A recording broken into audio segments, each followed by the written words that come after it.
मोरा युगल किशोर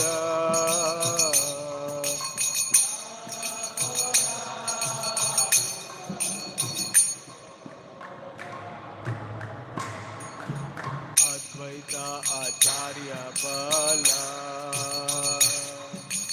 गदाधर मोरा कुला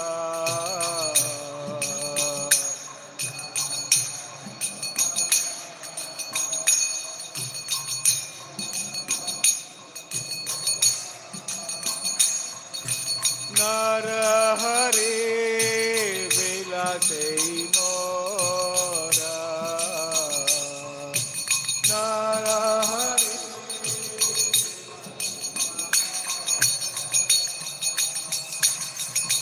मन मोरा नित्यानंद पति मोरा गौरचंद्र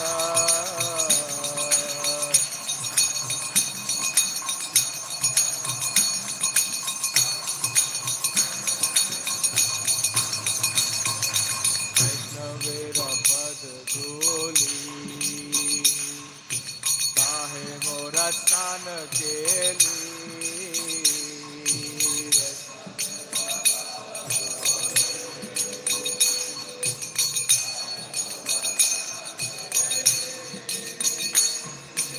अर्पण मोरा वैष्णवेरा नाम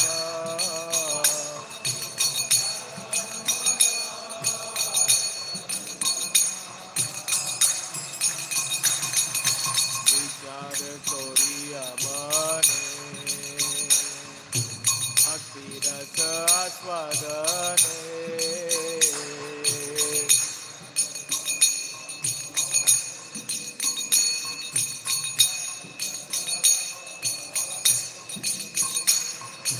मध्यस्थ श्री भागवत पुराण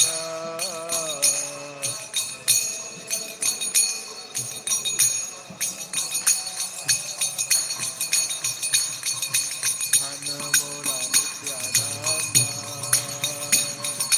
भक्ति मोरा गौरचंद्र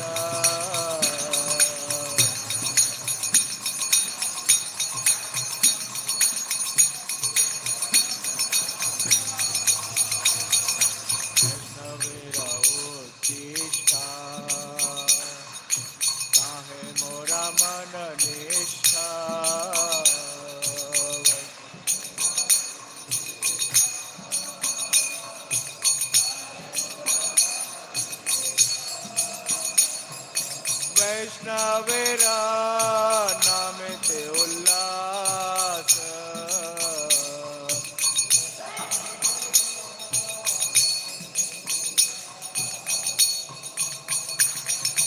वृंदावन चबुतारा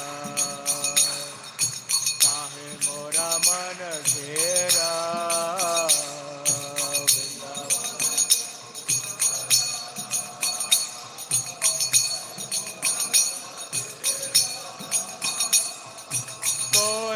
देना नरोत्तम दास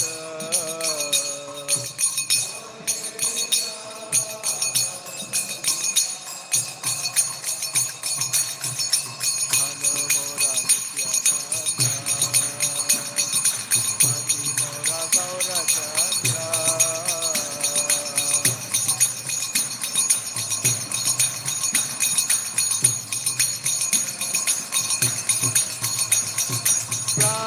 मोरा जुगल किशोरा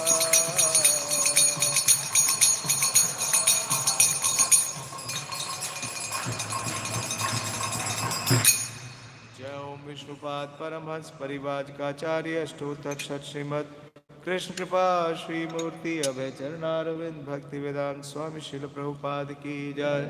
जय ओम विष्णुपाद परमहंस परिवाजकाचार्य अष्टोत्तर शत श्रीमद श्री भक्ति सिद्धांत ठाकुर गोस्वामी महाराज प्रभुपाद की जय। अनंत कोटि वैष्णव वृंद की जय। नामाचार्य श्री हरिदास ठाकुर की जय। शिला श्रीवास पंडित आविर्भाव तिथि महामहोत्सव की जय। निताय गौर प्रेमानंदी। All glories to the assembled devotees, all glories to Shri assembled devotees, all glories to Shri Guru and Gauranga. हरे कृष्णा। श्रील श्रीवास ठाकुर के बारे में चैतन्य चरितामृत आदि लीला अध्याय 10, अध्याय 9 है श्री चैतन्य महाप्रभु की भक्ति का कल्प तरु या कल्प वृक्ष, और अध्याय 10 है चैतन्य वृक्ष के स्कंद, शाखाएं तथा उपशाखाएं। तो चैतन्य महाप्रभु क्या देने आए थे? नमो महावदान्याय कृष्णा प्रेम प्रदाय थे। और वो प्रेम उन्होंने कैसे प्रदान किया? इस प्रेम के वृक्ष से, कल्पतरु से। इस कल्पतरु का जो सीड है वो कौन है? श्रीपाद माधवेंद्रपुरी। जय श्री माधवपुरी कृष्ण प्रेमपुर, भक्ति कल्पतरु रते हो प्रथम अंकुर। और इस वृक्ष के जितना जो स्कंद है, स्कंद समझते हैं ना, ट्रंक, वो स्वयं चैतन्य महाप्रभु हैं। और इसमें अनेक शाखाएं हैं और उन शाखाओं में अनेक उपशाखाएं हैं। और प्रभुपाद जी लिखते हैं कि ऐसी एक उपशाखा इस्कॉन भी है। चैतन्य वृक्ष की जो एक उपशाखा है वो इस्कॉन है। लेकिन चैतन्य वृक्ष की पहली शाखा कौन है? वो है श्रील श्रीवास पंडित। ये है श्री चैतन्य चरितामृत, दिखा सकते हैं आप, आदि लीला अध्याय 10 और प्यार संख्या है 8, प्यार संख्या 8। जयो जयो श्री चैतन्य जयो नित्यानंद,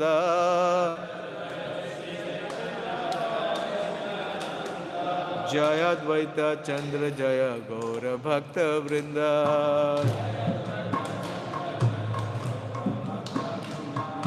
जयो जयो श्री चैतन्य जयो नित्यानंद,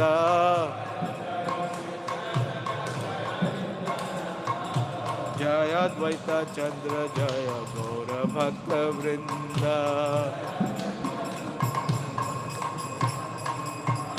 जयो जयो श्री चैतन्य जयो नित्यानंद,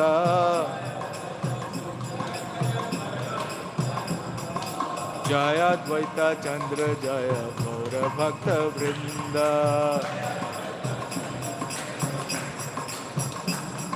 श्रीवास पंडित और श्री राम पंडित,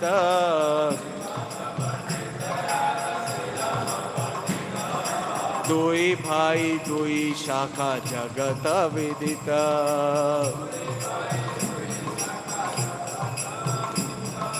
श्रीवास पंडित और श्री राम पंडित,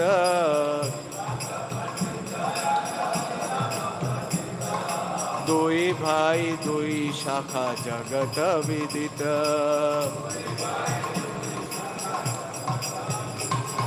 श्रीवास पंडित और श्री राम पंडित,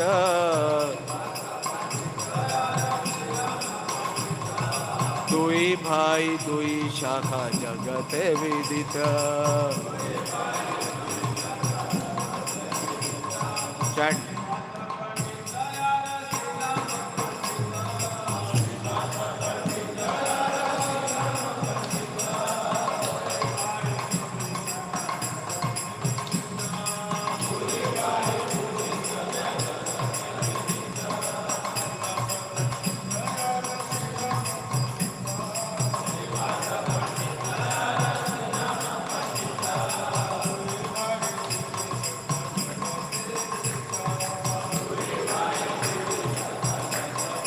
माता जी,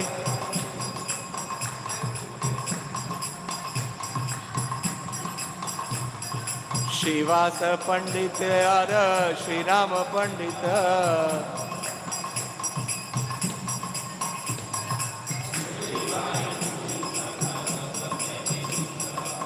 हरे कृष्णा। श्री राम पंडित, श्रीवास पंडित तथा श्री राम पंडित, इन दोनों भाइयों से दो शाखाएं प्रारंभ हुई। बहुत विशेष है क्योंकि श्रीवास पंडित क्या है? श्री कृष्ण चैतन्य प्रभु नित्यानंद श्री अद्वैत गदाधर श्रीवास आदि। आदि का मतलब क्या होता है? हाँ, गोविंदम आदि पुरुषम। अन्य पुरुष होते हैं क्या? आदि का मतलब क्या होता है? आदि का मतलब होता है ओरिजिन, फर्स्ट। आदि और अंत होता है ना। अहम आदिश्च मध्यमश्च। आदि का मतलब होता है बिगिनिंग। तो चैतन्य महाप्रभु के इस प्रेम वृक्ष की शुरुआत कहाँ से हो रही है? श्रीवास पंडित से। बिगिनिंग है, पहली शाखा। ये लिख रहे हैं श्रीवास पंडित तथा श्री राम पंडित, इन दोनों भाइयों से दो शाखाएं प्रारंभ हुई। और चैतन्य वृक्ष कहां तक फैला है? हाँ, पूरी सृष्टि में। पहली शाखा कौन सी है? पहली दो शाखा श्रीवास पंडित और श्री राम पंडित, जो संसार में सर्वविदित है। खुद ही बोल रहे हैं। कौन बोल रहे हैं? कविराज गोस्वामी, जो संसार में सर्वविदित है। अब सुनिए इनके बारे में। गौर गौणोदेश दीपिका श्लोक 90 में श्रीवास पंडित, श्रीवास ठाकुर को नारद मुनि और उनके छोटे भाई श्री राम पंडित को नारद के घनिष्ठ मित्र पर्वत मुनि का अवतार माना गया है। तो आप जानते हैं कि जितने चैतन्य लीला में चैतन्य महाप्रभु के पार्षद हैं, वो सब पूर्व में क्या थे? कृष्ण लीला में पार्षद थे। तो कृष्ण लीला में कौन है श्रीवास पंडित? नारद मुनि। ये गौर गौणोदेश दीपिका बहुत बड़ी बुक है। ये देखिए कितनी बड़ी बुक है। देखा आपने? लेकिन ये सबसे गुह्यतम बुक है। जितनी भी बुक्स हैं उन सब बुक्स में सबसे गुह्यतम बुक है, क्योंकि इस पुस्तक में श्री कवि कर्णपुर ने बहुत बड़ा रहस्य का उद्घाटन किया है कि कौन कौन चैतन्य महाप्रभु के जो पार्षद हैं वो पूर्व में कृष्ण लीला में क्या थे। और वो बोलते हैं, वो लिखते हैं कि पूरे विश्व में सबसे कठिन अगर कोई कार्य है तो ये पता लगा पाना कि जो अभी गौर लीला में आए हैं वो पूर्व में कृष्ण लीला में उनका क्या स्वरूप था। क्योंकि क्या है मालूम है आपको? गौर लीला में 2 in 1, 3 in 1, 4 in 1, 5 in 1, 6 in 1 है। समझ में आया? नहीं समझ में आया? क्या शुरुआत कहां से होती है? श्री कृष्ण चैतन्य राधा कृष्णा नहीं अन्य, दो का समावेश यहीं से शुरू हो गया है ना। फिर 3 कौन है? हाँ, कौन? जोर से बोलो। अद्वैता। अद्वैता तो 2 ही है ना, सदाशिव और महाविष्णु है। तीसरा कौन सा है? गदाधर पंडित और श्रीमती राधा रानी का है। नहीं नहीं, 3-3, 4-4 का आवेश है। हाँ, आप जानते हैं जो रामानंद राय हैं उनमें कितने आवेश हैं? कौन? वो है विशाखा सखी। कुछ लोग बोलते हैं कि ललिता सखी का भी आवेश है। वो अर्जुन गोप भी हैं, एक अर्जुन गोपिका भी हैं। हाँ, तो इस प्रकार से वो 5 in 1। क्योंकि एक बार बहुत अच्छा बता रहे थे, एक महाराज बता रहे थे कि कृष्ण लीला में जितनी सीट थी ना, गौर लीला में उतनी सीट नहीं थी। जैसे आपको यहाँ से मायापुर जाना था तो क्या समस्या होती है ना, ट्रेन में टिकट आसानी से मिलती है? हाँ, मिलती है नहीं मिलती है? तो क्या मिलता है फिर? RAC। RAC में क्या करना पड़ता है? एक बर्थ में कितने लोग जाते हैं? 2। तो गौर लीला में एक बर्थ में कई कई जाते हैं। वैकेंसी कम है लेकिन कोई छूटना नहीं चाहता। तो इसमें बता रहे हैं कि पूर्व में कौन थे? ये नारद मुनि। इसका प्यार इस प्रकार से है। श्रीवास पंडितो धीमा या पुरा नारदो मुनि, पर्वताख्यो मुनिवरो यो आसी नारद प्रिया, श्री राम पंडिता श्रीमान तत्कनिष्ठा सहोदरा। तो श्रीवास पंडित धीमान या पूरा नारदो मुनि। पूर्व में ये क्या थे? नारद थे। और अभी क्या बन गए हैं? श्रीवास। और पूर्व में चैतन्य महाप्रभु क्या थे? कृष्ण। और अभी क्या बने हैं? श्री कृष्ण चैतन्य। सब कुछ सेम है या कुछ बदला हुआ है? क्या लगता है आपको? सब समान है? या कुछ बदलाव है? क्या बदलाव है या क्या समान है? बोलिए। हाँ, थोड़ा और गहरे से विचार करिए। हाँ बोलिए।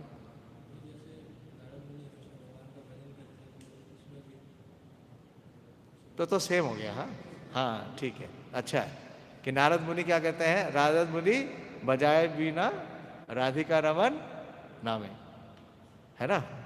तो हर समय क्या करते हैं, वो नाम संकीर्तन करते हैं।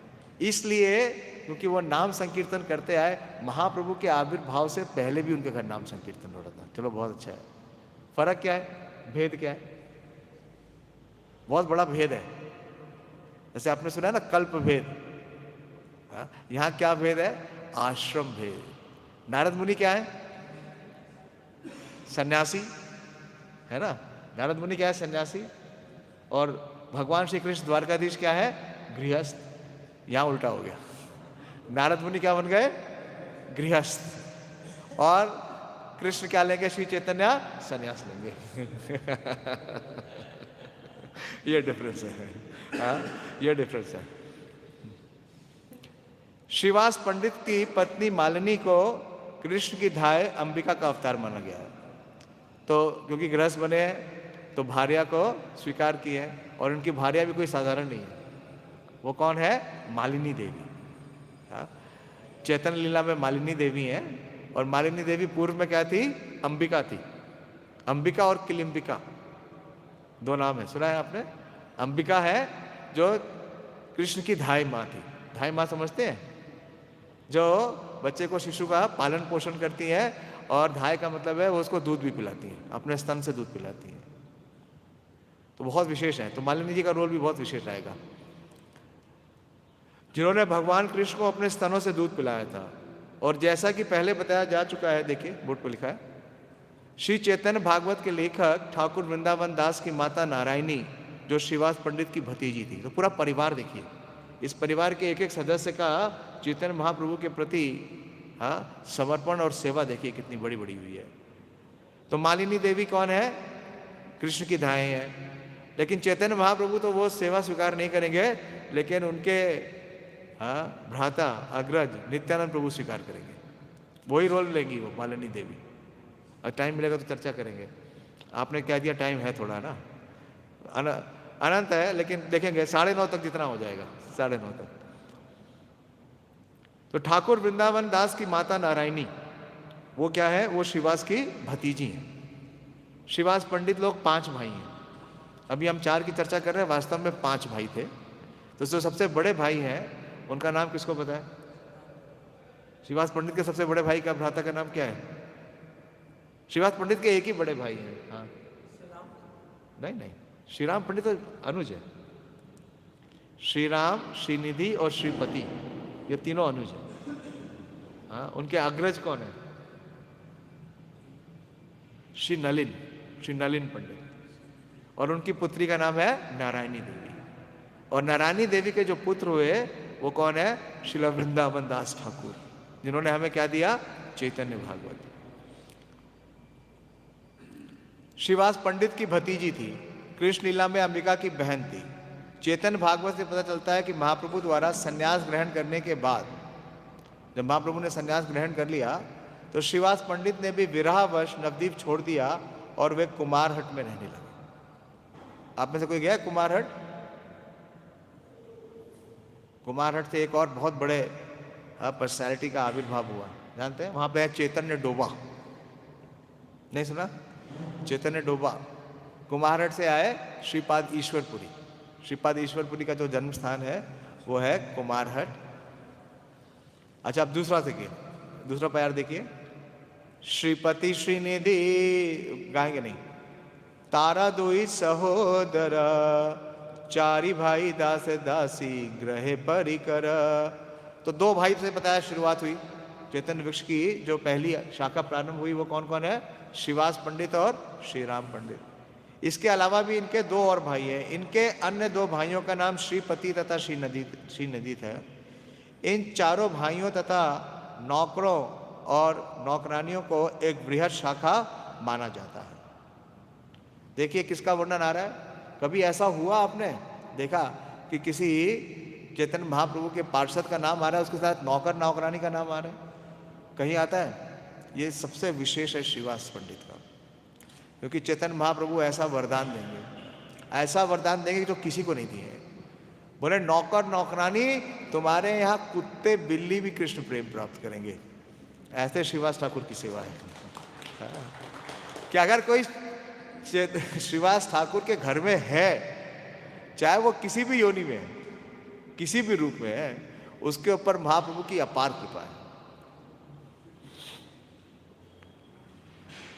दुई शाखा रूप शाखा तासाबार गणन यार ग्रहे महाप्रभु सदा संकीर्तन।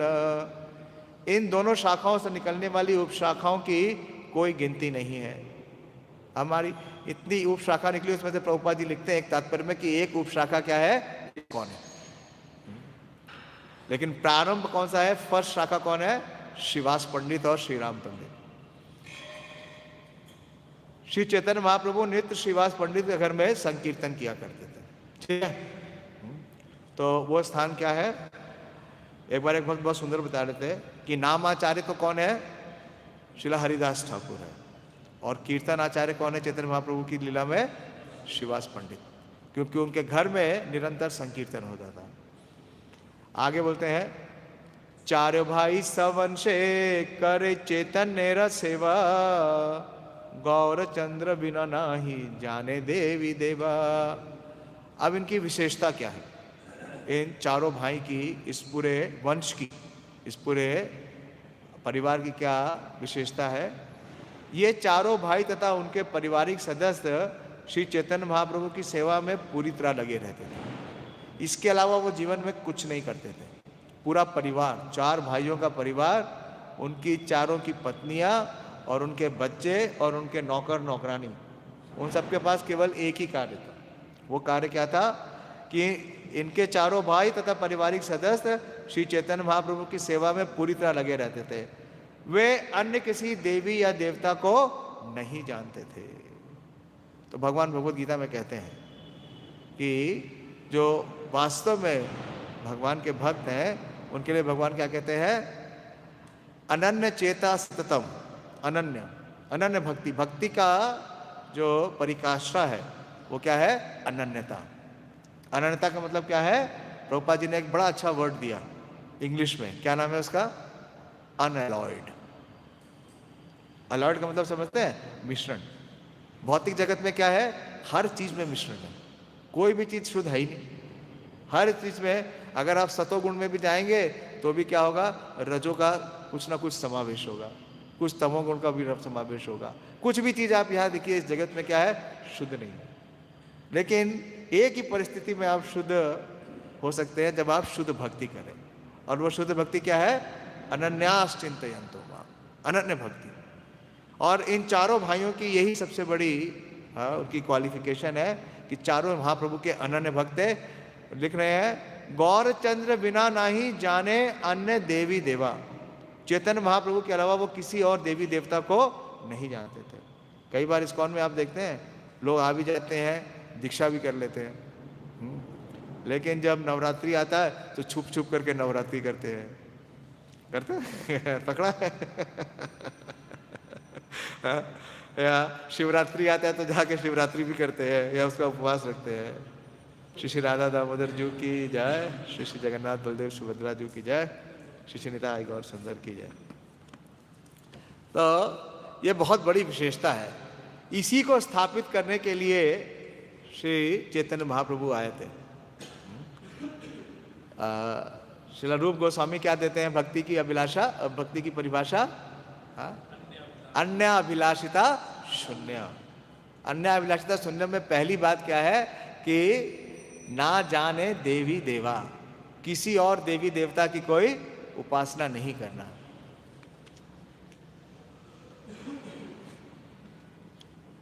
तो श्रीवास पंडित पंचतत्व में है और पंचतत्व में वो नारद मुनि है। पंचतत्व में तीन जो है वो विष्णु तत्व है, तीन प्रभु हैं और दो शक्ति हैं। तीन प्रभु कौन है, स्वयं चैतन्य महाप्रभु, नित्यानंद प्रभु और अद्वैत प्रभु। और शक्ति तत्व कौन है? अंतरंगा शक्ति है श्री गदाधर। और जीव शक्ति, हम सब जितने जीव शक्ति हैं उसका रिप्रेजेंटेशन कौन करते हैं? श्रीवास ठाकुर। और ये कैसे जीव है? ये नित्य मुक्त जीव है, भगवान के पार्षद हैं। तो चैतन्य महाप्रभु के आविर्भाव से पूर्व ही श्रीवास ठाकुर का आविर्भाव हुआ। चैतन्य लीला में कई महाप्रभु के पार्षद हैं जो उनसे अग्रज हैं। अग्रज समझते हैं? उनसे बड़े हैं। सबसे बड़े कौन है? हाँ, श्री अद्वैताचार्य। कितने वर्ष पूर्व आए? हाँ, 52, एग्जैक्टली प्रिसाइज 52 है। ठीक है, आप कह रहे हैं 50। और कौन बड़े हैं? हाँ, हरिदास ठाकुर। और लगभग 30 वर्ष पूर्व महाप्रभु का आविर्भाव दिवस कब है? वर्ष कौन सा है? 1486। 1486 से 30 वर्ष पूर्व, यानी कि 1456। 1456 में श्री श्रीवास पंडित का आविर्भाव हुआ। और इनका आविर्भाव हुआ जो स्थान है वो आज के समय में पूर्व बांग्लादेश है। स्थान का नाम है सिलहट। 2 सिलहट हैं। एक जो सिलहट की हम बात कर रहे हैं ये पूर्वी बंगाल बांग्लादेश में है। एक और सिलहट है वो आसाम में है, उसमें नहीं। और इनके जो पिता हैं वो थे जलधर पंडित, और बड़े ही कुलीन ब्राह्मण थे, वैदिक ब्राह्मण थे। उनके 5 पुत्र थे। जैसे मैंने बताया, सबसे बड़े पुत्र का नाम था नलिन पंडित, उसके बाद श्रीवास, फिर श्रीराम, श्रीनिधि और श्रीपति। 5 नाम याद रहने चाहिए। याद हो गए? बोलिए। हाँ, आधे लोग तो बोल ही नहीं रहे। बोलो। हाँ, श्रीवास से पहले कौन है? हाँ, श्री नलिन। याद रखिए ना, नारायणी देवी याद रहेगा ना। अगर आपको वृंदावन दास ठाकुर याद रखना है तो नारायणी देवी याद रखना पड़ेगा, और नारायणी देवी याद रखना है तो नलिन पंडित याद करना पड़ेगा, क्योंकि नलिन पंडित की पुत्री कौन है? नारायणी। और नारायणी के पुत्र कौन है? वृंदावन दास ठाकुर। ठीक है। और श्रीवास, और उसके बाद श्री राम। श्री राम पहली 2 शाखा है ना, श्री राम पंडित। श्री राम को कहते हैं रमाई पंडित। रमाई पंडित भी उनका नाम है, रमाई। रमाई। और श्रीनिधि और श्रीपति। तो इनका आविर्भाव सिलहट में हुआ, जो कि बांग्लादेश में है। सिलहट से महाप्रभु के एक और बहुत विशेष पार्षद आते हैं। किसी को पता है? ध्यान है? स्मरण? सिलहट। सिलहट नाम सुना? नहीं सुना? सिलहट, उसको श्रीहट भी बोलते हैं। श्रीहट याद रखिए। श्रीहट, नवद्वीप से पहले कहाँ थे? श्रीहट। और नवद्वीप के बाद कहाँ जाएंगे? कुमारहट। याद रखना आसान है। सिलहट से आए श्री जगन्नाथ मिश्र। चैतन्य महाप्रभु के जिन्होंने पिताश्री हैं श्री जगन्नाथ मिश्र, वो भी कहाँ से थे? सिलहट से थे। तो सिलहट में इनका आविर्भाव हुआ और ये 5 भाई वहाँ रहते थे।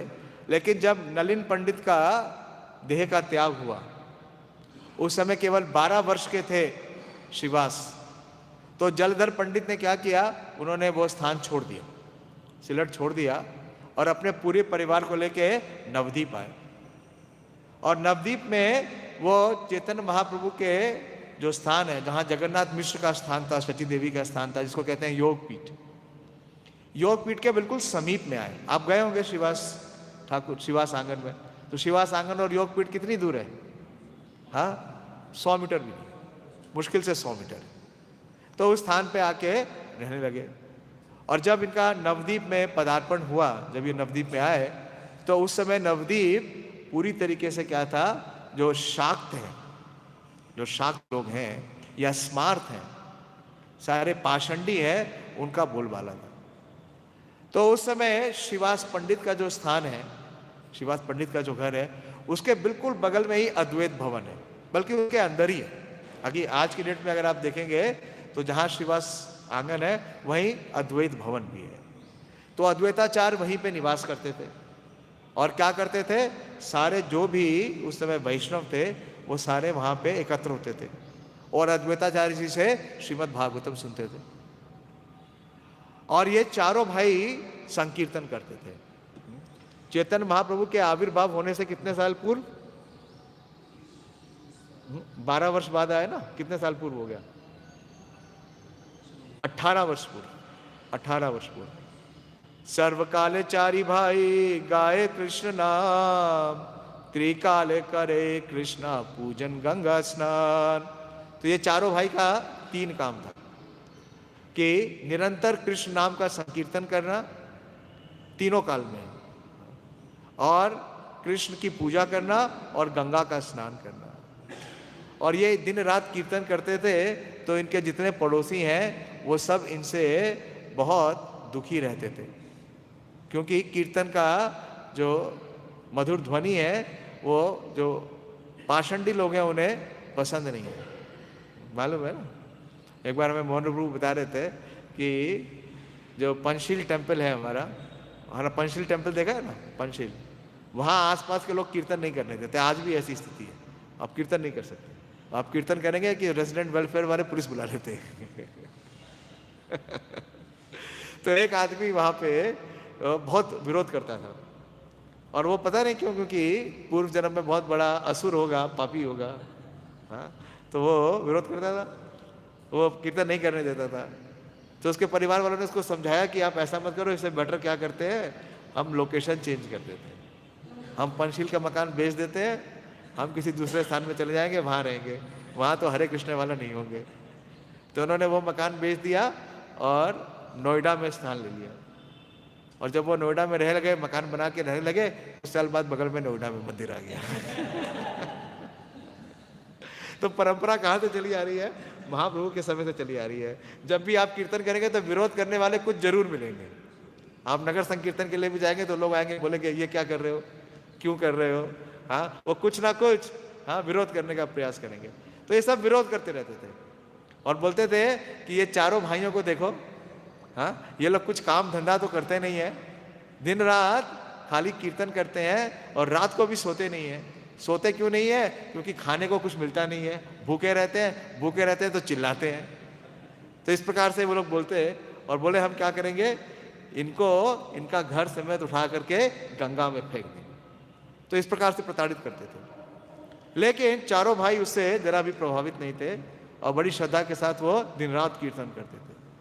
और जो शिवास आंगन है, शिवास आंगन में एक वृक्ष था, कुंड का एक वृक्ष था, कुंडा बोलते हैं। और वह वृक्ष बहुत विशेष था। उस वृक्ष पे आप जितने भी पुष्प का चयन करते थे, वो वृक्ष उतने ही पुष्प और देता था। तो जितने भी वैष्णव हैं, उस समय के जितने वैष्णव थे जो चैतन्य महाप्रभु से पूर्व थे, वो कौन थे? हिरण्य और जगदीश। हिरण्य और जगदीश का नाम सुना है ना, जहाँ चैतन्य महाप्रभु ने एकादशी के दिन प्रसाद पाया था। गोपीनाथ आचार्य, अद्वैता आचार्य, ये सारे लोग इकट्ठे होते थे कहाँ पे? शिवास पंडित के घर में। ये मैं बता रहा हूँ महाप्रभु के आविर्भाव से पूर्व, 18 वर्ष पूर्व। सब कीर्तन करते और पुष्पों का चयन करते उस कुंड फूल से, उस कुंड वृक्ष से। एक कुंड गाचे आचे श्रीवास मंदिरे, कुंड रूप कीबा कल्प तारु अवतारे। तो कल्प तरु का अवतार था और वहां से सब पुष्प का चयन करते और अपने घर ले जाकर के अपने जो विग्रह हैं उनकी सेवा करते।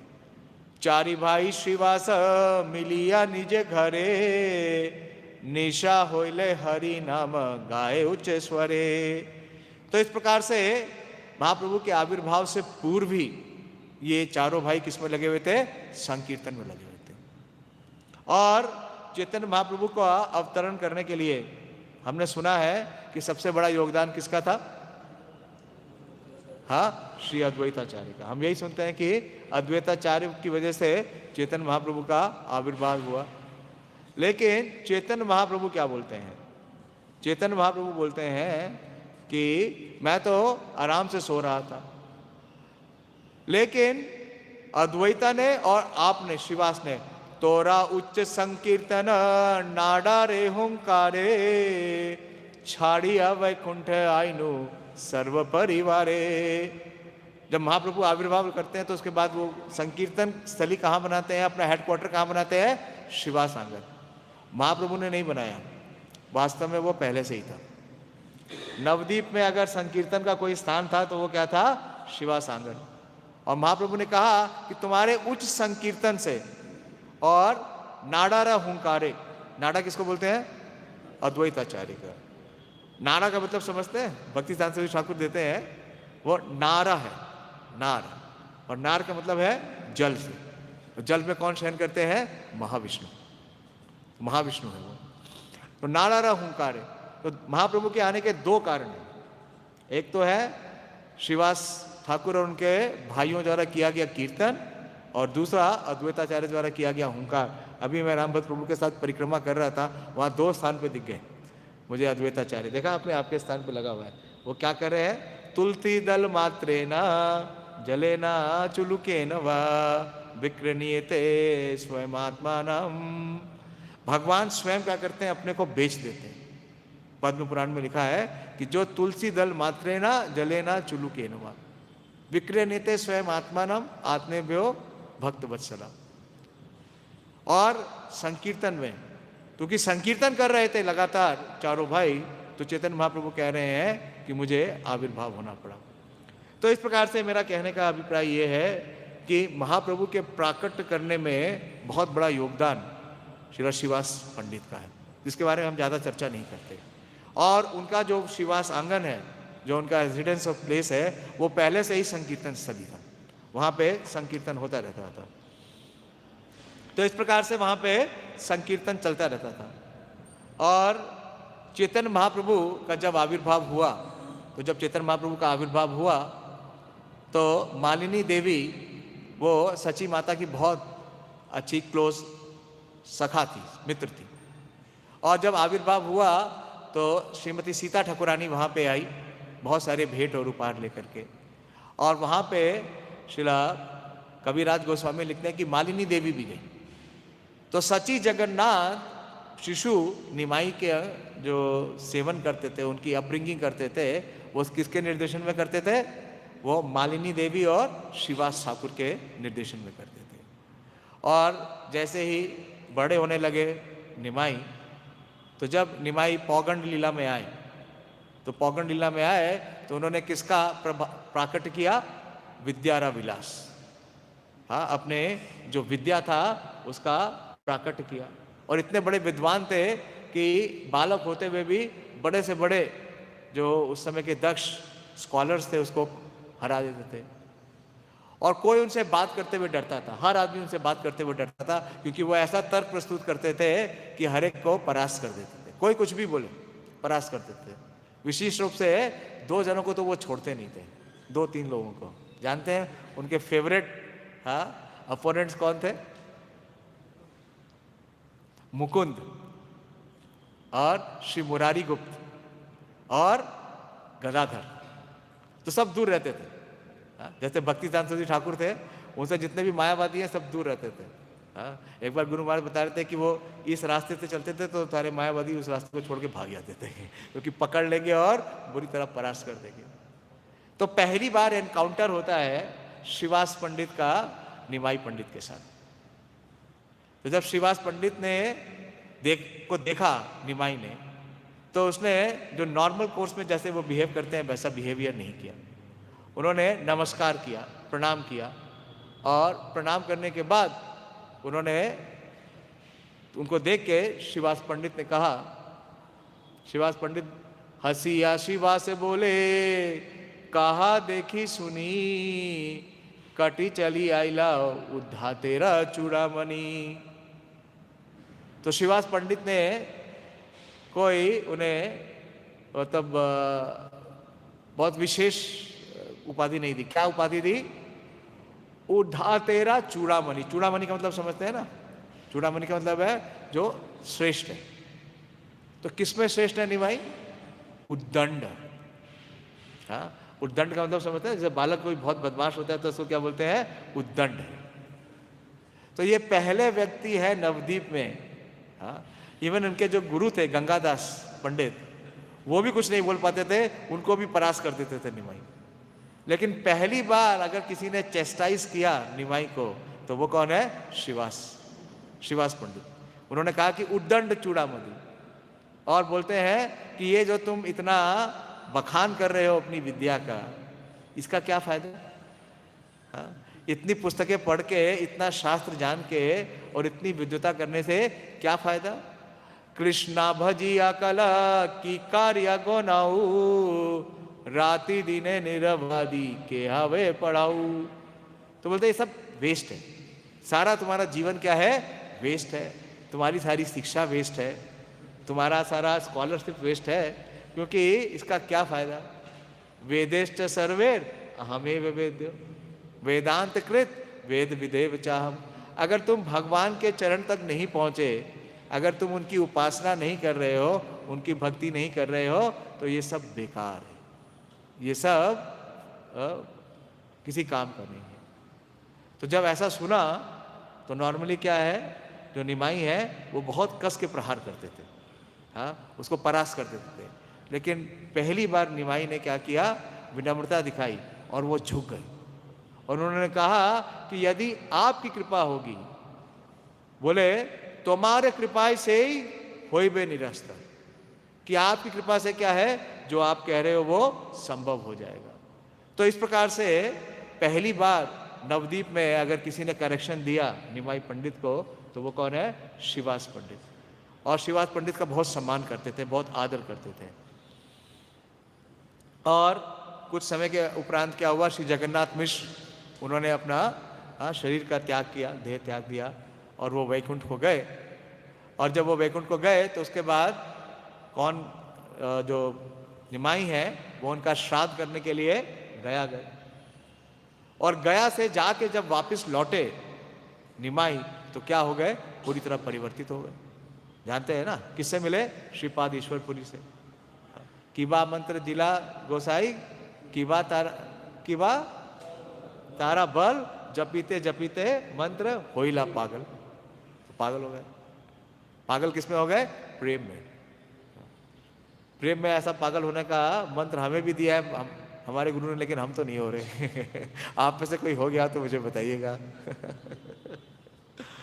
तो इस प्रकार से जब वो वापिस आए तो सबसे पहले वो सर्वश्रेष्ठ वैष्णव बनेंगे, इसकी घोषणा किसने की, शिवास पंडित ने की। नवदीप में जितने भी वैष्णव थे उन सबकी एक ही अभिलाषा थी कि ये जो निमाई है, अगर ये किसी तरीके से वैष्णव बन गया तो हम जितने पाषंडी हैं, जितने भी ये शाक्त हैं या स्मार्त हैं, उन सबको परास्त कर देंगे। है या नहीं? हम भी सोचते हैं ना कि एक आदमी को बना लें, एक बार अंबानी को भक्त बना लें, अपने मंदिर में ले आए, उनको अपना मेंबर बना लें, फिर उसके बाद क्या समस्या है, फिर कोई समस्या, फिर कोई समस्या नहीं है। तो इस प्रकार से सबका यही हृदय से प्रार्थना थी। और जैसे ही वापस आए निमाई और उनको देखा, प्रथम ही बोली लेना श्रीवास उद्धार, गोत्र भड़ाइला कृष्ण आमी सब कार। तो श्रीवास ने कहा कि चैतन्य महाप्रभु, मतलब निमाई अब वैष्णव बढ़ गए, उन्होंने हमारा क्या कर दिया, गोत्र बढ़ा दिया। तो जो वास्तव में वैष्णव है उनका एक ही कार्य है, क्या करना, भक्तों की संख्या बढ़ाना, हाँ, अपने गोत्र को बढ़ाना। गोत्र कौन सा है हमारा, अच्युत, अच्युत गोत्र बढ़ाना। जितने लोगों को दीक्षा और दिलाएंगे उतना अच्युत गोत्र बढ़ता जाएगा। तो श्रीवास ठाकुर की कृपा पाएंगे हम। तो इस प्रकार से वो बोलने लगे और चैतन्य महाप्रभु क्या करने लगे, दिन रात वापस आने के बाद वो कृष्ण के विरह में प्रलाप करने लगे। और कभी उनके अंदर इतना भावावेश आता कि कभी वो मूर्छित हो जाते, कभी गिर करके लौटने लगते, कभी रोने लगते, कभी उछलने लगते। तो ये देख करके सची माता बहुत डर गई। हाँ, सची माता ने सब वैष्णवों को कहा कि आप इसका कुछ उपाय करिए, मुझे लगता है कि निमाई के ऊपर किसी भूत प्रेत का प्रभाव है, कुछ ना कुछ इसके अंदर आवेश आ गया है जिससे ये सामान्य नहीं है। तो जितने लोग आते हैं अलग अलग बातें बोलते। और एक दिन उन्होंने निवेदन करके श्रीवास पंडित को अपने घर बुलाया और श्रीवास पंडित से कहा कि देखिए, मेरे जो पति थे जगन्नाथ मिश्र, वो तो मुझे छोड़ के चले गए, हाँ, वो अब नहीं रहे। मेरा जो बड़ा पुत्र था विश्वरूप, वो भी संन्यास लेके मुझे छोड़ के चला गया। अब मेरे पास एक ही सहारा है, ये निमाई, और देखिए भगवान ने इसकी क्या दशा कर दी है। हाँ, ये पागल हो गया है और इस पागल को मैं कैसे संभालूं। यहाँ तक कि वो इतने भावावेश हो जाते थे कि अपनी भार्या विष्णु प्रिया को भी एक बार मारने के लिए दौड़े भावावेश में। तो बोली आप बताओ इसको कैसे संभालूं, इसको क्या रोग हुआ है और इस रोग का क्या निदान करूं। और श्रीवास पंडित जब वहां पहुंचते हैं, श्रीवास बोले कि ये महाभक्ति योग है, ये महाभक्ति योग है। महाभक्ति योग देखी तुम्हार शरीरे, श्री कृष्ण अनुराग होइला तुम्हारे। बोले कि ये कोई रोग नहीं है, ये कोई वायु का विकार नहीं है, ये क्या है, कृष्ण के प्रति आकर्षण है, कृष्ण के प्रति जो प्रेम है उसका जागृति हो गया। और बोलते हैं कि जो ये तुम्हें रोग हो गया है, ये रोग मैं भी लेना चाहता हूं, तुम्हारा रोग मैं लेना चाहता हूं। हंसी बोले श्रीवास पंडित भाला भाई, तुम्हारे ये मति भाई तहामी चाही। तो ये सुना जब सची देवी ने, तो सची देवी कुछ शांत हुई, संयमित हुई। और निमाई बोलते हैं कि जितने लोग आ रहे थे वो सब कुछ ना कुछ अपना निर्णय सुना रहे थे। और अगर आपने भी अगर मुझे ये कहा होता कि मुझे वायु का रोग है या मेरे अंदर कुछ असामान्य है, तो मैं निश्चित रूप से आज जा करके गंगा में जल समाधि ले लेता। इसलिए आपने मेरे प्राणों की क्या की है, रक्षा की है। तो इस प्रकार से इनका आपस में आदान प्रदान था। और जब चैतन्य महाप्रभु वापस आ गए तो उन्होंने संकीर्तन शुरू करने के लिए घोषणा की। और पहली बार सारे वैष्णवों को कहाँ बुलाया, पहली बार सारे वैष्णव कहाँ इकट्ठे हुए, हाँ ना, पहली बार कहाँ इकट्ठे हुए, शुक्लांबर ब्रह्मचारी के घर, शुक्लांबर ब्रह्मचारी के घर। शुक्लांबर ब्रह्मचारी के घर आए तो चैतन्य महाप्रभु ने अपना जो भावावेश जो रूप है उसको पहली बार प्रकट किया। और वहां पर निर्णय किया, शुक्लांबर ब्रह्मचारी के घर पर निर्णय किया कि चैतन्य महाप्रभु क्या करेंगे, कीर्तन करेंगे। हाँ? तबे प्रभु श्रीवास गृहे निरंतर, रात्रि संकीर्तन कैला एक संवत्सर। तो वहां पे उन्होंने निर्णय किया कि रात्रि में क्या करेंगे, हम लोग सोएंगे नहीं और हम लोग संकीर्तन करेंगे। और कितने दिन संकीर्तन किया, 1 साल। लेकिन यह संकीर्तन क्या था, क्लोज डोर, किसी को अंदर आने की अनुमति नहीं मिलती थी। हम लोग तो संकीर्तन करते हैं, सबको बुलाते हैं आइए, और हम बाहर भी जाते हैं। लेकिन पहले साल जो चैतन्य महाप्रभु ने संकीर्तन किया वो बिल्कुल क्लोज डोर था। और वह संकीर्तन कहाँ पे था, श्रीवास आंगन में। तो जब संकीर्तन आरंभ हुआ तो उसमें क्या था, जो एंट्री था वो क्या था, बहुत ही रेस्ट्रिक्टेड था। जो चैतन्य महाप्रभु के नित्य पार्षद थे, परिकर थे, केवल उन्हीं को एंट्री मिलता था और बाकी लोगों को एंट्री नहीं मिलता था। तो उनके पड़ोस के जितने लोग थे और जो ब्राह्मण लोग थे वो सब जाना चाहते थे कि हम भी संकीर्तन में पार्टिसिपेट करें, लेकिन संकीर्तन में आने का अपॉर्चुनिटी नहीं मिलता था। तो उन सब ने एक प्लानिंग किया, उन सब ने एक षड्यंत्र किया। उन्होंने कहा कि यहाँ का जो राजा है, राजा कौन था उस समय, नवाब हुसैन शाह राजा था। तो राजा तो कहाँ पे था, रामकेली में। लेकिन राज्य कौन देखता था, जो काजी हैं। तो बोलते थे कि ये लोग संकीर्तन करते हैं, इतनी जोर जोर से चिल्लाते हैं, हाँ, खुद तो सोते नहीं, भगवान को भी नहीं सोने देते, हाँ, और इंसानों को भी नहीं सोने देते। और इनकी आवाज़ कहाँ तक जाएगी, काजी तक जाएगी। और काजी के सैनिक यहाँ आएंगे और हमारे पूरे गांव का नाश कर देंगे।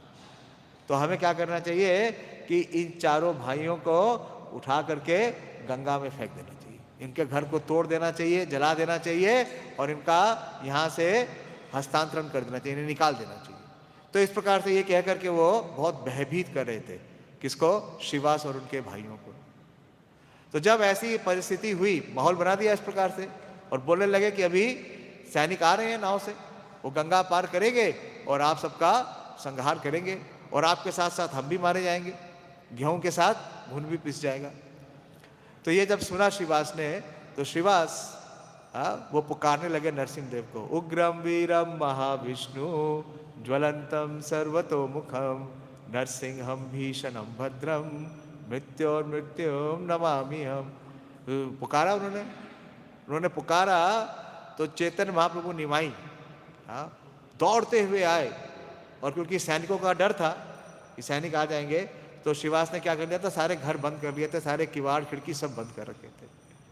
और निमाई इनके दरवाजे पे आके जोर जोर से लात मारने लगे और बोले सेई मुई सेई मुई सेई मुई, कि जिसको तुम पुकार रहे हो मैं आ गया हूं। तो जोर जोर से मारने लगे दीवार पे, दरवाजे पे। तो श्रीवास और डर गए उनको लगा कि सैनिक आ गए, तो वो खोल नहीं रहे। तो महाप्रभु और जोर से प्रहार कर रहे हैं और जोर से प्रहार करके दरवाजा तोड़ दी और अंदर आ गए। और जब अंदर आए तो पहली बार क्या देखा श्रीवास ने, पहली बार चैतन्य महाप्रभु ने अपना भगवत प्रकाश किया। अभी तक तो उन्होंने केवल निमाई पंडित का प्रकाश किया या वो एक भक्त के रूप में प्रकाश किया। पहली बार उसने भगवत प्रकाश किया, एक पूरा ज्वलंत ज्वाला बनते हुए देखा श्रीवास ने। और आके वो सीधे आसन पे बैठ गए और किसका रूप ले लिया, नरसिंह का। और बोले जिसकी तुम उपासना कर रहे हो, जिसको तुम पुकार रहे हो, वो मैं ही हूं। अपने परिवार के सारे लोगों को बुलाओ और मेरी उपासना करो। तो पहली बार चैतन्य महाप्रभु का जो उपासना है भगवत रूप में, उसका प्रकाश कहाँ हुआ, श्रीवास आनंद में। लेकिन तब भी सब डरे हुए थे। तो उनका डर निकालने के लिए चैतन्य महाप्रभु ने कहा कि डरो मत, मैं ही अंतर्यामी परमात्मा हूं और मेरी अनुमति के बिना पहले तो राजा के सैनिक यहां आ नहीं सकते, और अगर आ भी जाएंगे तो तुम्हारा बाल बांका नहीं कर सकते। और अगर सैनिक आ जाएंगे तो मैं उनको बोलूंगा कि तुम मुझे लेके चलो, मैं तुम्हारे राजा के पास जाऊंगा। और मैं राजा के पास जाऊंगा और राजा से बोलूंगा कि तुम अपने सारे सैनिकों को बुलाओ, अपने हाथी और घोड़ों को बुलाओ और उन्हें अपने आयत पे नचाओ। और बोले वो तो कर नहीं पाएंगे और मैं उन सबको नचाऊंगा। तो जब इस प्रकार से निमाई बोल रहे थे तो सब चुपचाप हाथ जोड़ के खड़े हुए थे, लेकिन अंदर से क्या थे, डरे हुए थे बोले अच्छा तुमको मेरी बात पे विश्वास नहीं होता है, हाँ तुमको लग रहा है कि ये निमाई बालक कुछ भी बोल रहा है। बोले मैं इसका प्रमाण देता हूँ। तो श्रीवास के परिवार में सबसे छोटी बालिका थी नारायणी, नलिन पंडित की बालिका नारायणी। तो उन्होंने नारायणी को बुलाया, उन्होंने कहा कि नारायणी इधर आओ। और नारायणी को बोला कि बोलो हरे कृष्णा, बोलो हरे कृष्णा कृष्णा कृष्णा हरे हरे, हरे राम राम राम हरे। और नाचो, खाली गाओ नहीं है, गाओ के साथ नाचो। और जैसे ही नारायणी ने ये महामंत्र करना शुरू किया और नाचने लगी, उसकी आंखों से अश्रुओं की धारा बहने लगी। इतनी अश्रुओं की धारा बही 4 वर्ष की बालिका से कि पूरा श्रीवास आंगन भीग गया। तो पहली बार चैतन्य महाप्रभु ने किसी को कृष्ण प्रेम दिया तो किसको दिया, नारायणी देवी को। कहाँ दिया, श्रीवास आंगन में दिया, श्रीवास आंगन के अंदर दिया। तो बड़ी सुंदर एक प्यार है, देखता हूं अगर वो मुझे मिल जाती है, कि जिस प्रकार से भगवान श्री कृष्ण का जन्म तो कहाँ हुआ, उनका जन्म तो हुआ मथुरा में, लेकिन उन्होंने सारी लीलाएं कहाँ पे की, सारी लीलाएं कहाँ की, नंद और यशोदा के घर में।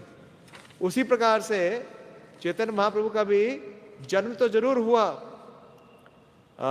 सची और जगन्नाथ के घर में, लेकिन उनकी जितनी लीलाएं हैं सारी की सारी लीलाएं कहाँ पे हैं, वो श्रीवास आंगन में।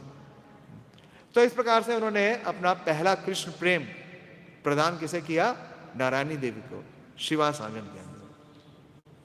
और जब संकीर्तन शुरू हुआ तो संकीर्तन पूरी रात होता और उसमें बाहर से कोई आने वाला अलाउड नहीं था।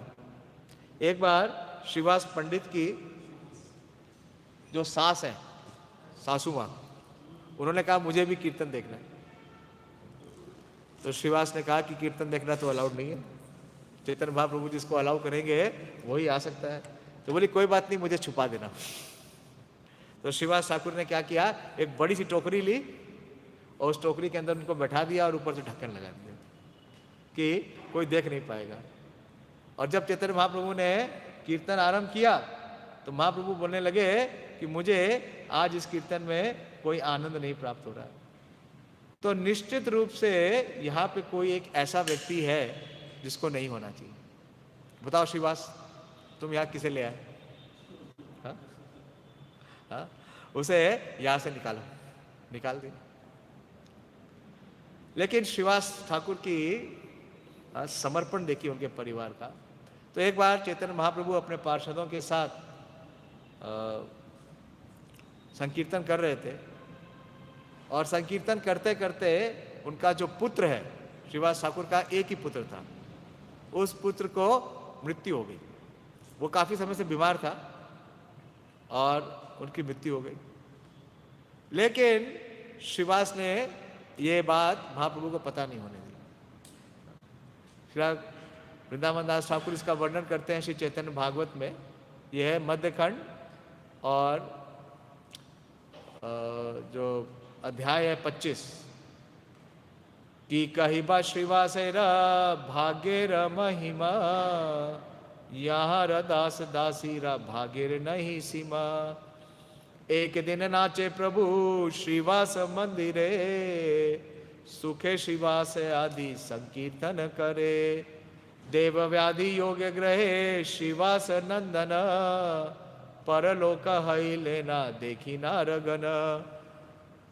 तो चैतन्य महाप्रभु 4 स्थानों में हमेशा प्रकट होते हैं।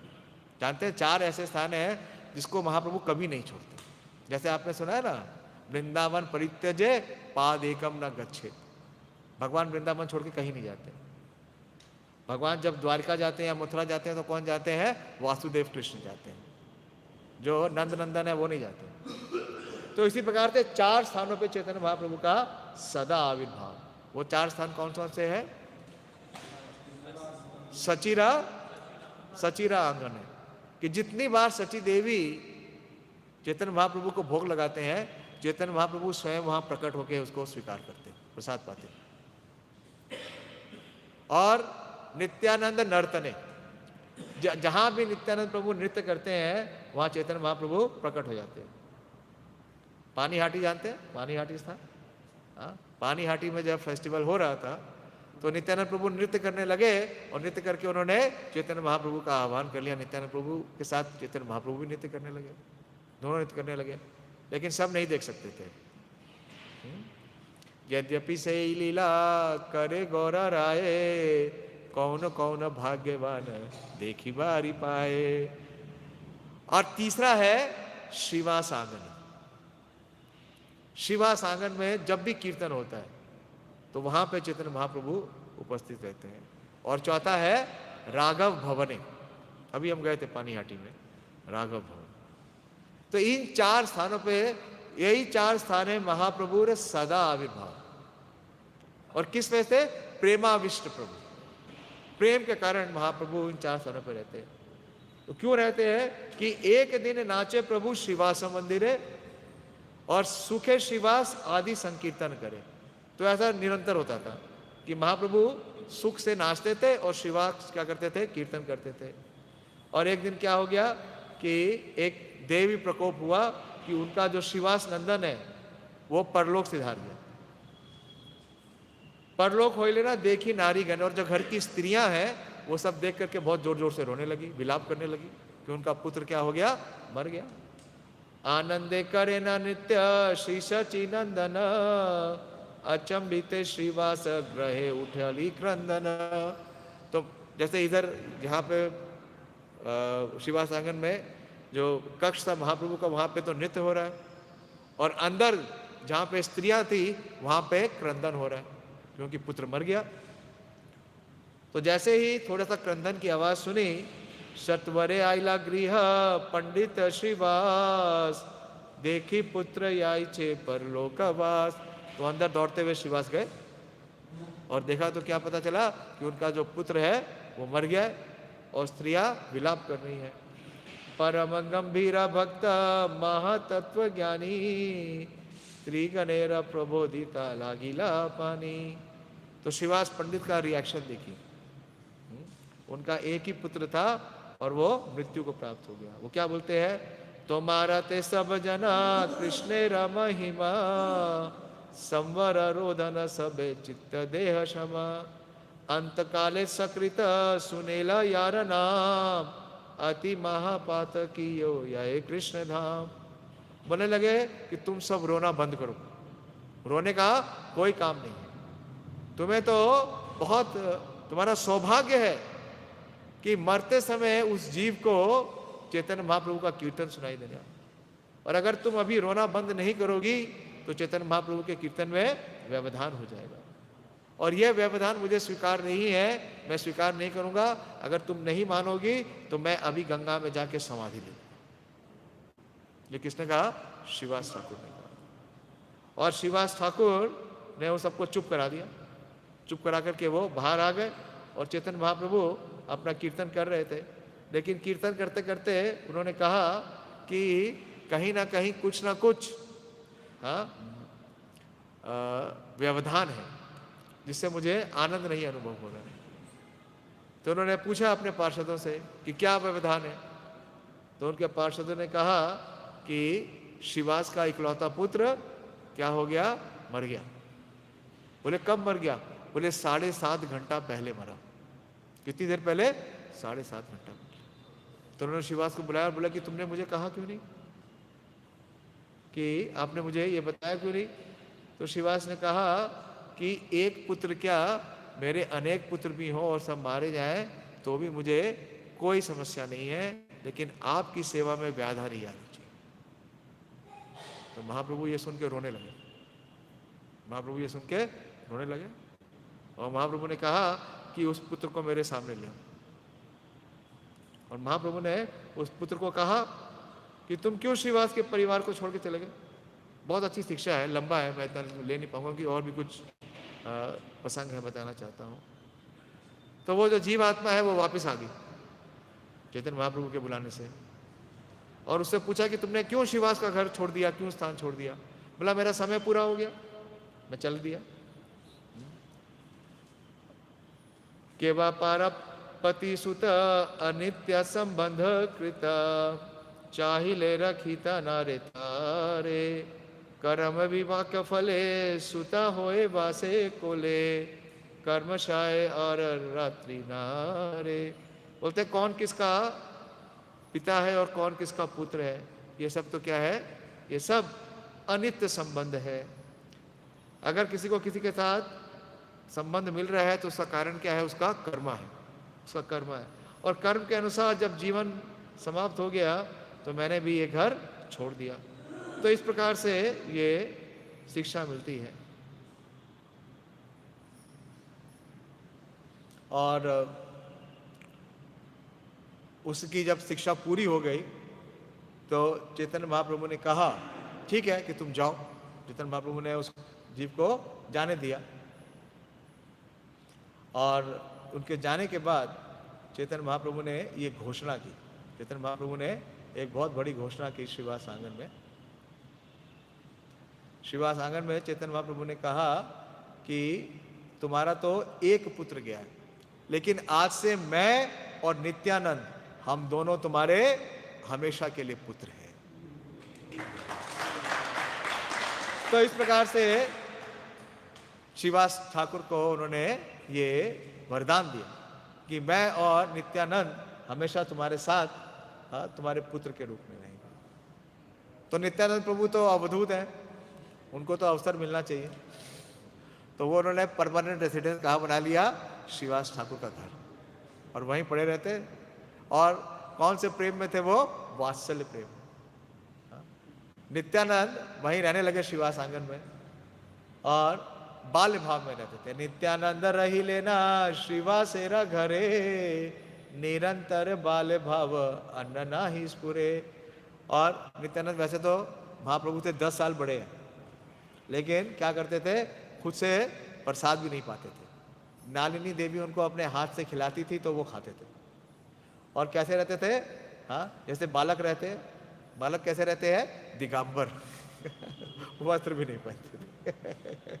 और कई बार जाके मालिनी देवी की गोद में बैठ के उनका स्तनपान करते थे। तो इस प्रकार से करते थे। तो एक दिन महाप्रभु आए और उन्होंने श्रीवास को बुलाया और उन्होंने श्रीवास से कहा, एक दिन प्रभु श्रीवास सहिता वशिया कहे ना कथा कृष्ण चरिता, पंडितेरा प्रकाश है प्रभु विश्वंभर, यही अवधूत के ना रखा निरंतर। तो चैतन्य महाप्रभु ने कहा कि अरे तुमने क्या कर रखा है श्रीवास, किसको अपने घर में रख रखा है? हाँ, जिस व्यक्ति का कौन सा कुल है, कौन सी जाति है, कुछ नहीं पता, तुमने उसको अपने घर में रख रखा है। ऐसे करने से तुम्हारी जो जाति है उसका भी नाश हो जाएगा।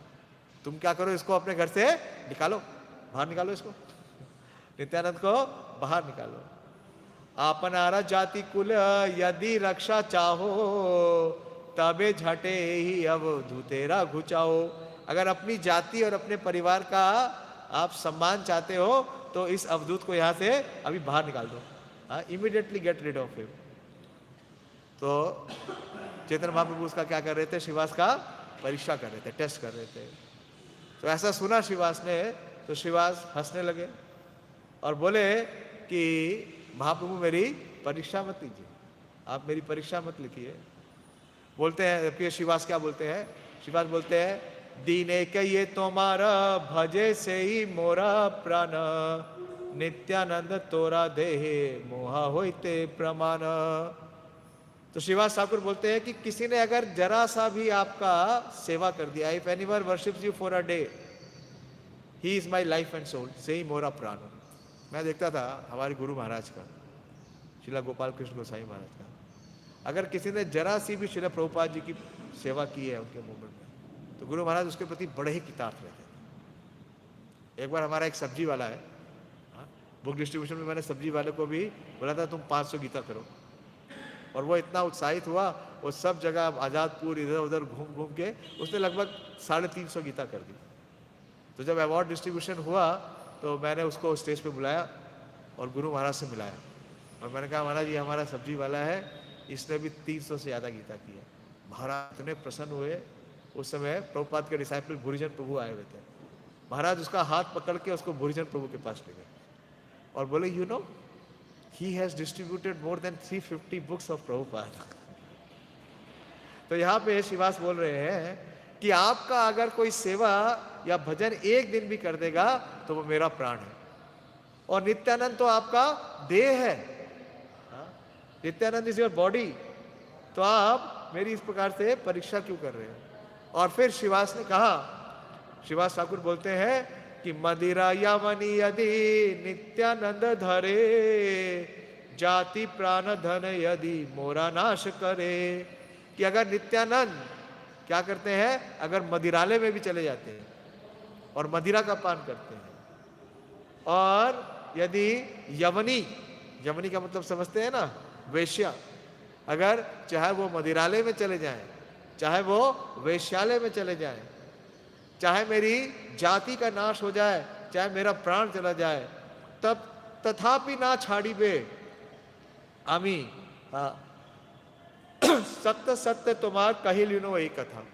तो मैं ये सत्य कह रहा हूं, आपसे सत्य कह रहा हूं। तो नित्यानंद के प्रति ऐसी निष्ठा श्रीवास पंडित की देख के चैतन्य महाप्रभु बहुत प्रसन्न हुए। चैतन्य महाप्रभु बोले, प्रभु बोले कि बोलीला पंडित श्रीवास, नित्यानंद प्रति तोरा एताई विश्वास, मोरा गोप्य नित्यानंद जानीला से तुम्ही, तुम्हार संतुष्ट होया वर दिया आमी। तो इतने प्रसन्न हो गए नित्यानंद प्रभु के इस निष्ठा को देख के श्रीवास का। तो महाप्रभु ने कहा कि तुम मुझसे कोई वर मांगो, जो वर चाहे मांग लो। और महाप्रभु ने देखा कि नित्यानंद वर नहीं मांग रहे ये श्रीवास, तो उन्होंने खुद से वरदान दिए। क्या वरदान देते हैं देखिए, बहुत विशेष वरदान दिए।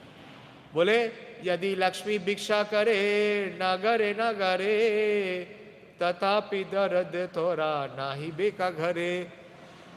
कि बोले ऐसी अवस्था हो जाए कि लक्ष्मी को भी भिक्षा करनी पड़ जाए। लक्ष्मी को कभी भिक्षा करनी पड़ेगी? जिसके घर में लक्ष्मी है उसके घर में इतना धन संपन्नता हो जाती है। बोलते अगर लक्ष्मी को भी भिक्षा करनी पड़े और उसे नगर नगर जाना पड़े, तभी भी तुम्हारे घर में कभी दारिद्र्य नहीं होगा। क्योंकि ये चारों भाई क्या करते थे, ये कुछ कार्य नहीं करते थे, ये केवल क्या करते थे, चैतन्य महाप्रभु की सेवा करते थे। तो क्योंकि चैतन्य महाप्रभु की सेवा करते थे, तो पैसा कहां से कमा के लाएंगे, पैसा कौन कमाएगा। जब चैतन्य महाप्रभु ने संन्यास ले लिया, तो इस प्रकार से पूरा परिवार लगा हुआ था। और विशेष रूप से श्रीवास पंडित के जीवन से हमें यह पता चलता है, वो कौन से आश्रम में थे श्रीवास पंडित, कौन से आश्रम में, गृहस्थ आश्रम में। और कितना छोटा परिवार था, कितना छोटा परिवार था, हाँ, 4 भाई की 4 पत्नियां और उनके बच्चे और इतने सारे नौकर चाकर। तो पैसा चाहिए ना, काम तो कुछ करते नहीं थे। हाँ? एक बार चैतन्य महाप्रभु ने उनसे पूछा, लेकिन चैतन्य महाप्रभु संन्यास के बाद उनके घर में आए कुमारहट में, तो वो बोलते हैं, चैतन्य महाप्रभु बोलते हैं, चैतन्य महाप्रभु बोलते हैं, बस 5 मिनट 5-7 मिनट में खत्म करता हूँ। हाँ? प्रभु बोले, तुम्हा देखी कथाओ न याओ, की माता वे कुली बे की माता खुलाओ। कि महाप्रभु ने कहा कि मैं तुम्हें देख रहा हूं इतने सालों से कि तुम कोई धन उपार्जन करने के लिए कहीं नहीं जाते, जाते कहीं श्रीवास, कहीं नहीं जाते, और तो तुम अपने इस परिवार का देखभाल कैसे करोगे, इसकी मेंटेनेंस कैसे करोगे, और तुम क्या खाओगे, जब तुम कुछ कमाओगे नहीं तो क्या खाओगे। श्रीवास बोले, प्रभु मैं आपको बता देता हूं कि मैं कहीं जाना नहीं चाहता, मैं कहीं नहीं जाना चाहता। हाँ? प्रभु बोले, परिवार अनेक तुम्हार, निर्वाह की मते तबे होई बा सवार। सोच रहे 9 बज गया वो तो बाद में बात करूंगा। तो महाप्रभु ने कहा, इतने बड़े परिवार का भरण पोषण कैसे करोगे। श्रीवास बोले ना, यारा अदृश्य यही था के से ही बेका मिली बेका ते पाके। तो श्रीवास ने कहा कि मुझे जो भी मेरे भाग्य से मिलेगा मैं उसे स्वीकार करूंगा और उसी में अपना गुजारा करूंगा। उनका संतोष देखिए। तो महाप्रभु ने कहा कि अगर अच्छा ऐसा है तो फिर तुम संन्यास ले लो। अगर तुमको बाहर जाके कोई कार्य करना नहीं, जीविका करनी नहीं, और तुम पूरे संतुष्ट हो, तो फिर तुम क्या करो, संन्यास ले लो। प्रभु बोले, संन्यास ग्रहण ना करीबा। वो कहते नहीं, संन्यास नहीं लूंगा। आपको वो फेमस पास टाइम पता है, भुवनेश्वर में श्रीला गौर गोविंद स्वामी को प्रभुपाद जी ने कहा कि मंदिर बनाओ, और साथ में ये भी कहा कि मेरी जितनी पुस्तकें हैं उनका उड़िया में ट्रांसलेशन दो। तो कुछ दिनों के बाद प्रभुपाद जी गए, उनको बुलाया, बोले ट्रांसलेशन कार्य कैसा चल रहा है। तो गौर गोविंद महाराज ने कहा कि नहीं चल रहा है। बोले क्यों नहीं चल रहा है, मैंने तुमको बोला ना कि ट्रांसलेशन करो। तो बोले आपने ये भी तो बोला मंदिर बनाओ। तो मंदिर बनाने के लिए मेरा सारा समय उसमें चला जाता है, मंदिर मैनेजमेंट में सारा समय निकल जाता है, तो मैं ट्रांसलेशन कैसे करूं। तो बोले अरे इसमें क्या है, मंदिर मैनेजमेंट किसी को भी दे दो और ट्रांसलेशन तुम करो। तो उस समय हमारी संस्था में इंडियन भक्त तो थे नहीं, इंडियन भक्त तो बहुत कम थे, विदेशी भक्त थे। तो प्रभुपाद जी ने कहा कि तुम प्रेसिडेंट किसी और को बना दो और तुम ट्रांसलेशन करो। तो गौर गोविंद महाराज ने कहा कोई प्रेसिडेंट बनने को तैयार नहीं है, सब बना करते हैं। तो प्रभुपाद जी ने एक का नाम लिया, दूसरे का नाम लिया, तीसरे का नाम लिया, इसको बना दो, उसको बना दो, बोले कोई नहीं बनने को तैयार। प्रभुपाद जी ने कहा कि अच्छा मेरे पास बुलाओ, बुलाओ। तो बुलाया तो विदेशी भक्त को, बोले तुम प्रेसिडेंट बन जाओ। बोला नहीं, प्रेसिडेंट नहीं बनूंगा। बोले क्यों। बोले यहाँ पे मैं नहीं रह सकता भुवनेश्वर में, यहाँ बहुत गर्मी है, हाँ मेरा यहाँ पेट खराब रहता है, मुझे इतनी सारी बीमारी हो गई है। प्रभुपाद जी ने कहा कोई बात नहीं, मैं तुम्हारे लिए नया मेनू बनाऊंगा तुम्हारे पेट के हिसाब से मेनू बनेगा, जो तुम्हें पचेगा वही बनेगा, मैं मेनू चेंज करा दूंगा। बोला नहीं नहीं नहीं, तब भी मैं नहीं रह सकता, हाँ यहाँ पे बहुत गर्मी है। बोले तुम्हारे कूलर लगा देंगे, पंखा लगा देंगे। बोला नहीं नहीं मैं नहीं रहूँगा। बोला मेरी टिकट हो गई है, मैं जा रहा हूँ। तो प्रभुपाद ने बोला अच्छा प्रेसिडेंट नहीं बनोगे, ये नहीं बनोगे, कुछ नहीं करोगे। तो बोले संन्यास ले लो, संन्यास ले लो। बोला संन्यास नहीं ले सकता। बोले क्यों, मेरी पिछले साल शादी हुई है, तो बोले तुम गुरु की कोई आज्ञा का पालन नहीं करते। हाँ, तो बोले अच्छा सन्यास छोड़ के आप जो बोलेंगे मैं कर लूंगा। बोले प्रेसिडेंट बन जाओ। और गौर गोविंद स्वामी को ट्रांसलेशन करने दो, तो फंस गए। बन गए। अभी महाप्रभु उसको बोल रहे हैं बाहर जाके काम करो, श्रीवास को। बोले नहीं मैं बाहर जाऊंगा नहीं। तो बोले सन्यास करो। बोले सन्यास करूंगा नहीं। तो प्रभु बोले सन्यास ग्रहण ना करीबा, भिक्षा करीते करो द्वारे ना रेईबा। भिक्षा भी नहीं करोगे, सन्यास भी नहीं करोगे, तो बताओ तुम अपने इस परिवार का पालन पोषण कैसे करोगे? हाँ? कुछ समझ में आता है तुम्हें? नहीं समझ में आता है, तुम क्या बोल रहे हो? तो महाप्रभु ने कहा कि आज के समय में अगर तुम बाहर जाके कुछ नहीं लाओगे तो अपने आप कुछ भी नहीं आएगा। हाँ? अगर तुम्हारे यहाँ कुछ नहीं आएगा तो तुम क्या करोगे? तो श्रीवास ने क्या किया? ताली बजाई। 1 2 3। महाप्रभु ने पूछा क्या करोगे? 1 2 3। महाप्रभु ये क्या है? महाप्रभु बोले ये सब क्या है? क्या नाटकी कर रहा है तू? ये क्या है? श्रीवास ने कहा, प्रभु बोले 1 2 3 ये करी, लाकी अर्थ इहा बोला थाली दिया। बोले कि इसका मतलब क्या है? ये ताली बजा रहे हो 1 2 3 कर रहे हो, ये क्या है? श्रीवास से बोले ना ए दृढ़ अमार, 3 उपवासे यदि ना मिले आहार, तबे सत्य को घाट बांधी गलाए, प्रवेश करी मुई सर्वथा गंगाए। बोले मैं 1 दिन 2 दिन और 3 दिन उपवास करूंगा। अगर मुझे कुछ खाने को नहीं मिलेगा मेरे परिवार के लिए, मेरे लिए, तो हम लोग 3 दिन उपवास करेंगे।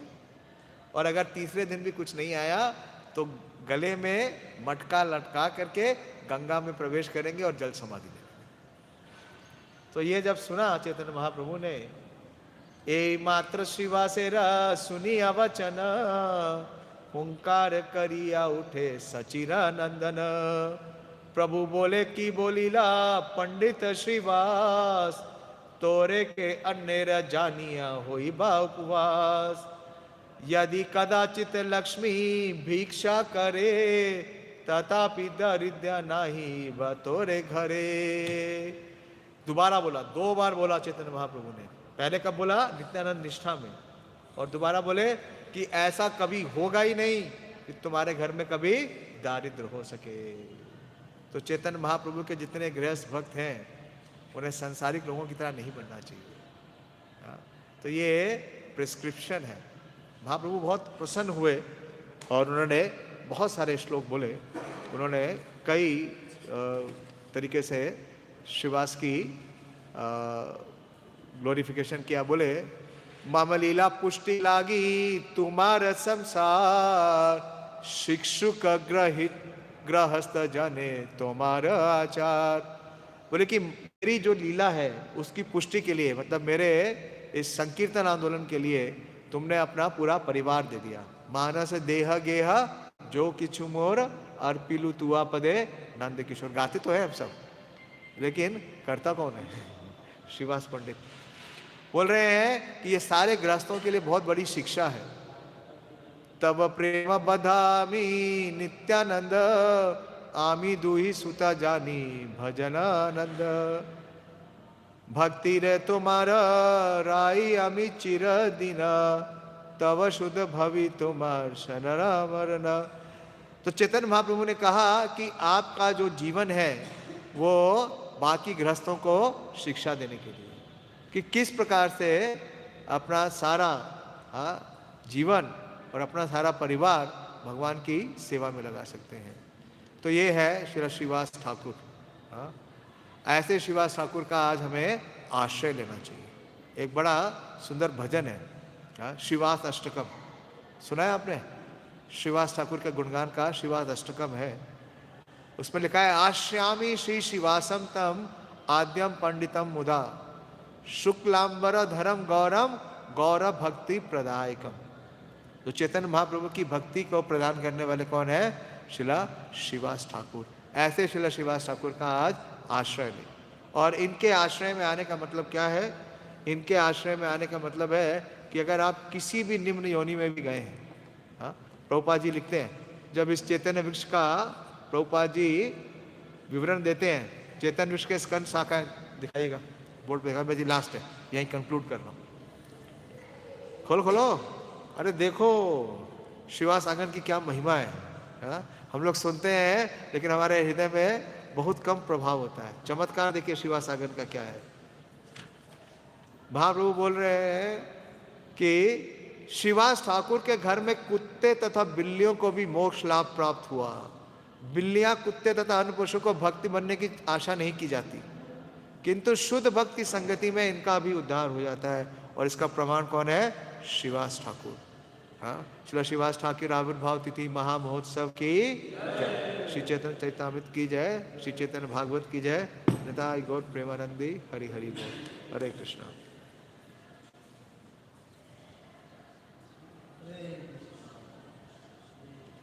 क्या हुआ, सबको बहुत भूख लग गई? हरे कृष्णा। हरे कृष्णा। अच्छा लगा? हरे कृष्णा मंत्र उच्चारण करेंगे। हरे कृष्णा हरे कृष्णा कृष्णा कृष्णा हरे हरे, हरे राम पांडव प्रभु के प्रभुपाद के थोड़ा ही बता पाया, नीलाचल की बहुत सारी होता है। रथ यात्रा में हर साल पार्टिसिपेट करते हैं। जैसे आप बता रहे थे कि श्रीवास ठाकुर संकीर्तन आचार्य, कहीं लोगों का सर अक्षर से मिलता है, रामाचार्य मिलता है कि वो चारों भाई जो है शुरू से ही अलग ही अब वो कभी वो तो हाथ से बात करेगा। वो चारों भाई पूर्व से ही होता है।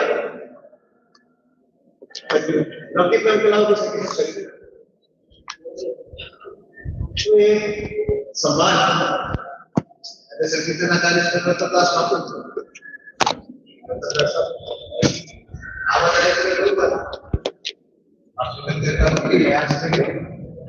आता है वैष्णव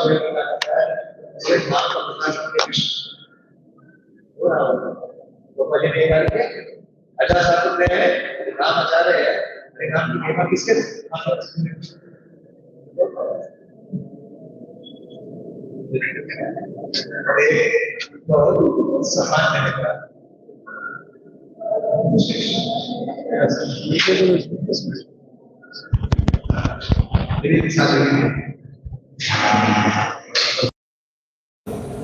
लेकिन सुनना चाहिए वैष्णव आचार्य का